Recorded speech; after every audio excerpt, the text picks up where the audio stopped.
નમસ્કાર દર્શક મિત્રો, એસડી ન્યૂઝ ગુજરાતી ચેનલ પર આપનું સ્વાગત છે અને હું આપની સાથે વૈશાલી પુવારુ કરીશું નજર આજના સમાચારો પર।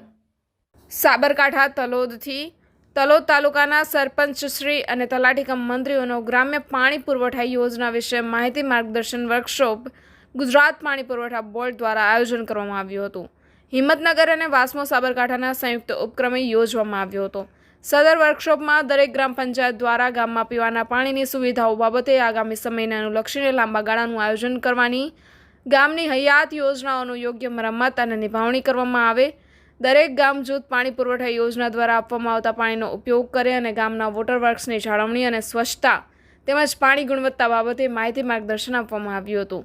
આજના કાર્યક્રમમાં માનનીય ધારાસભ્યશ્રી દ્વારા પ્રાસંગિક ઉદ્બોધન કરી ઉપસ્થિત સરપંચશ્રીઓને સરફેસ વોટરનો ઉપયોગ કરવા અને ગામની આંતરિક પાણી વિતરણ વ્યવસ્થા સુદૃઢ કરવા, લાંબા ગાળાના એક્શન પ્લાન તૈયાર કરવા, પાણીનો બગાડ અટકાવવા અને વૃક્ષારોપણ કરવા બાબતે માહિતગાર કરવામાં આવ્યા।